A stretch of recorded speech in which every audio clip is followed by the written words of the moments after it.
Assalamualaikum warahmatullahi wabarakatuh. Waalaikumsalam warahmatullahi wabarakatuh. Jumpa kembali dalam channel Kang Ridwan. Pada kesempatan ini kita kumpul bareng bersama dengan Ustadz di Juleha, Provinsi Jambi.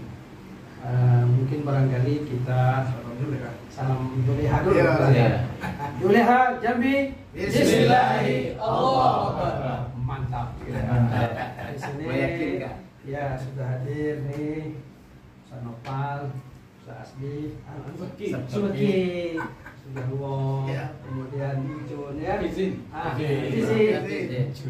kemudian Ramadan nih Pak Ustaz Adli, kemudian ujung Ustaz Taufikur Rahman. Alhamdulillah kita bisa bersilaturahim dengan perbilahan di Juleha TV Provinsi Jambi. Baik, mengapresiasi dengan hari raya Idul Adha yang sebentar lagi. Mungkin barangkali di sekitar Juleha Provinsi Jambi sudah tentunya persiapan dan juga untuk kabupaten kota ya sudah persiapan. Mungkin bisa diinformasikan sekretaris dulu lah. Baiklah, untuk tahun 1444 Hijriah tahun ini, insya Allah Juleha Provinsi Jambi, baik itu kabupaten kota, akan siap menyukseskan ibadah kurban melalui sekretariat dan pekerjaan masing-masing. Setidaknya ada beberapa hal persiapan kita untuk tahun ini lebih istimewa persiapan kita dibanding tahun sebelumnya. Pertama, semakin hari semakin waktu serta Juleha atau orang muslim yang ingin memahami dan mendalami dakwah sembelih halal ini, animo masyarakatnya luar biasa bertambah. Itu dilihat dari insya Allah dalam waktu dekat di akhir bulan ini kita akan mendatangkan Presiden Juru Sembelih Halal. Presiden. Jadi beliau ini juga selain praktisi dari kamar daging, praktisi dari hewan, praktisi dari kilat, yang cukup lengkap komposisi beliau, sehingga datangnya beliau ke Jambi selain untuk memacu dan memicu kita yang ada di Jambi untuk lebih segar lagi terutama dalam dakwah sembelih halal. Hari ini faktanya di masyarakat sangat sedikit orang yang mengetahui tentang sembelih terutama. Kekhawatiran itu terlihat pada cara sembelih, tidak ihsan, tidak baik, sehingga memposisikan hewan hasil sembelihan itu ada yang sunnah, ada yang mubah, bahkan ada yang sampai ke haram. Oleh karena itulah pentingnya kaum muslimin, muslimat, terutama yang beragama Islam memahami dan mengetahui wawasan, sehingga hadirnya Juleha ini setidaknya bisa memberikan angin segar. Hari ini kita bisa mengetahui selain kedatangan Ketua Juleha dari pusat, sembari juga kita akan mengecas HP itu, kita akan mengecas kemampuan kita dalam bagaimana menyembelih yang baik dan benar dengan pakarnya langsung. Kemudian juga beberapa dokter hewan itu juga kita libatkan, dinas peternakan juga insya Allah kita libatkan, sehingga memang hadirnya Juleha itu juga turut serta membantu pemerintah dalam hal ini tentang hewan. Karena itu akan konsumsi masyarakat yang bicara umum. Saya kira demikian. Nampaknya sudah ada persiapan untuk menyambut Idul Adha tahun ini ya. Terutama kita Provinsi Jambi akan mendatangkan guru besar ya, guru besar kita, ketua umum yang insya Allah akan mengadakan pelatihan di Muara Jambi. Untuk itu mungkin barangkali kaitannya juga dengan perbilahan ya. Tentunya perbilahan yang pakar di sini adalah Pak. Kawan kita. Pak, mungkin barangkali bagaimana perkembangan perpilahan di Provinsi Jambi? Ya, bismillahirrahmanirrahim. Alhamdulillah, dalam beberapa tahun terakhir ini untuk anggota-anggota Juleha kita sudah menyadari pentingnya bilah yang berkualitas sebagai penunjang sarana fasilitas yang nanti dipakai untuk menyembelih.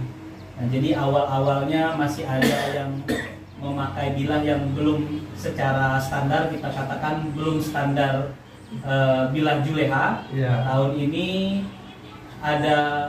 sudah banyak ya, perkembangannya itu grafiknya secara grafik itu sudah menanjak, sudah mulai membeli, sudah mulai memiliki bilah-bilah yang representatif yang nantinya insya Allah siap dipakai untuk Idul Kurban atau ibadah-ibadah penyembelihan lainnya. Pokoknya yang mantap lah ya. Yang mantap insya Allah. Bahkan ada yang elmak Ada elmak, ada bilah-bilah sultan. Kalau boleh tahu kira-kira berapa harga elmak? Kasih contoh. Mana elmak? Mana? Yang ini? Ya, kalau elmak sebenarnya variatif ya kalau untuk harga. Jadi tidak ada harga patokan khusus. Tapi semurah-murahnya elmak masih mahal guru. Ya, masih mahal guru karena bajanya sudah baja super ya, baja super clean. Jadi biasanya kalau elmak itu di atas 2 juta. Ada yang murah-murah tapi mungkin standar atau kualitasnya atau kerapiannya sedikit berbeda dengan yang harganya mungkin di atas 5 atau 6 juta seperti itu. Tapi bajanya tetap elmak. Seperti itu. Ini juga terkait dengan ibadah kurban ini, tentu yang paling penting juga adalah merobohkan sapi. Tim ini tim yang penting. Kalau tidak ada yang merobohkan sapi susah juga nyembelih kan. Ini pakarnya ini, Sasuke, gimana? Baik. Terima kasih Tuan Guru. Assalamualaikum warahmatullahi wabarakatuh. Waalaikumsalam. Baik, di pertemuan kita siang ini sangat bersyukur sekali kawan-kawan Juleha bisa berkumpul dan saling berbagi pengetahuan. Iya. Untuk bidang perobongan sapi memang masyarakat kita masih pada umumnya menggunakan cara-cara tradisional. Iya. Main kuat-kuatan. Iya, main kekuatan antara sapi atau hewan kurban dengan yang rombongan. Sehingga ya bukan yang sapi rombongan, malah orang yang rombongan duluan gitu.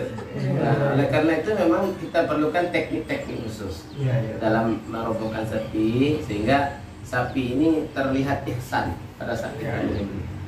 Sehingga nilai-nilai kebaikan ibadah dan kurban itu kita munculkan. Nah, sehingga tidak muncul sifat kekerasan, sifat kehewanan itu tidak akan muncul. Nah, oleh karena itu perlakuan yang baik mulai dari perbahan sampai penyembelihan ini adalah satu hal yang mutlak harus kita kuasai. Nah, di tengah-tengah masyarakat sekarang seiring dengan perkembangan kemajuan dalam hal perobongan sapi ini, tentu di samping mereka masih ada yang menggunakan cara tradisional, juga sudah mulai berkembang cara-cara modernisasi. Seperti menggunakan alat perobongan sapi, seperti kandang sapi, gitu kan, sehingga mudah untuk merobohkan dan sehingga sapi yang kita rebahkan tidak melakukan perlawanan yang terlalu besar, gitu kan. Nah, inilah yang harus kita edukasi kepada teman-teman kita, terutama yang berkaitan tentang pelaksanaan ibadah kurban ini. Iya, ada alat modern. Iya, ada alat bantulah, gitu, Ustaz. Oleh karena itu di Juleha juga mengadakan edukasi tentang hal bagaimana teknik perobongan sapi yang baik dan benar. Memang beberapa teknik yang kita gunakan dalam perobongan sapi seperti teman-teman kita adopsi dari teman-teman kita di RPH. Nah, ini kan mereka sangat cepat sekali merobohkan itu tanpa membutuhkan waktu yang banyak dan sapinya roboh dengan baik dan sempurna. Nah, inilah yang mesti kita pahami dan kita pelajari terus sehingga pengetahuan tentang perobongan sapi ini bisa kita anulir ke teman-teman kita di tempat-tempat penyembelihan hewan. Iya, dan juga kita lihat di YouTube itu katanya, megang sapi udah capek, sapi itu dipegang-pegang, ngamuk sapinya tenang sapi kan. Sehingga tidak ada sedikit yang tertendang kepalanya kan. Bahkan ada yang meninggal, menyebabkan kehilangan nyawa kan. Itu bahaya itu ya. Iya, bahaya. Nah, jadi perlulah teknik-teknik tertentu sehingga pelaksanaan ibadah kurban berjalan dengan baik. Demikian Ya, Pak Ustaz. di Juleha ini ada juga yang tahu tentang bagaimana teknik mengasah agar supaya pisau itu lebih tajam gitu. Nah ini kan pakarnya ada nih. Ada buah pakarnya. Ada Pak. Sama Rahman Rahman. Mungkin barangkali kira-kira batu yang paling bagus kira-kira. Langsung Pak ya. Ya jangan. Saya pikir sekolah Ada banyak. Bismillahirrahmanirrahim. Ada banyak jenis batu sebenarnya yang digunakan untuk mengasah. Mulai dari harga 35 ribuan Sampai jutaan. ya sampai 1,5 juta, 2,5 juta, 4,5 juta. Oh, Kalau biasa nengok di arena pisau pasti pernah tengok barangnya kayak Sabton, Iya. terus White Sack, Iya. apa lagi? Buatan Jepang. Buatan Jepang, rata-rata Jepang, Korea. Tapi kalau untuk hari-hari pemakaian saya paling batu alam yang putih, batu Bogor sama Makita itu aja. Paling alat bantunya dibantu dengan gerinda yang sudah dimodifikasi tapi sudah nggak pakai batu lagi Zat. Tapi pakai bahannya itu bahan sudah kayak karpet itu keset, kayak keset itu. Ya, lebih lembut. Gerinda gitu. Namanya tuh gerinda non-woven namanya itu Zat. Iya. Namanya. Iya. Terus sudah selesai dipakai untuk pengasah, finishing terakhir baru pakai dipoles sama batu hijau. Oh, bagus. Iya. Jadi kalau pisau yang kita beli seperti pisau-pisau ini itu harus digerus dengan grade yang sudah tinggi ya. Kalau sudah dari barunya sudah bevelnya sudah ada Zat, paling yang kita pastikan lagi bikin mata baru lah Zat, tapi tidak terlalu dalam Zat. Sekedar jadi bul sebelah kiri terus dibalik ke sebelah kanan, sudah finishing terakhir selesai Zat. Ya kan kawan kan ngasah sampai 1 jam, nggak tajam-tajam kan? Kenapa? Nggak tahu batunya. Banyak prosesnya Zat. coba Kalau nak dibahas di hari ini mungkin tidak selesai. Memang mesti duduk bersama dan Zat baru bisa untuk belajar ngasah ini Zat. Oh, iya. Memang butuh waktu khusus Zat. Untuk khusus ya. Ya. Kalau Ustaz Taufik gimana? Ya, Kalau mengasah itu batu apa? ya selain apa yang disebutkan metodologi tadi, Dia bilang kamu saya bisa juga dengan yang simpel yang dapat sudah mau istirahat. amplas itu lebih anu. Cuma sih agak makan apa namanya makdana lah gitu kan. Ya, Amplas kan sekali pakai habis kan, nggak bisa Ya. ulang lagi gitu. Amplas itu. Iya, Kamu sudah minum makan? Lebih simpel, cuma tadi apa namanya ya agak boros juga. Bahkan Kan. kalau mobil yang tidak cuci. Kalau batu kan bisa pakai beli satu bisa pakai terus kan. Tapi kalau amplas dari itu sekali pakai habis gitu nah.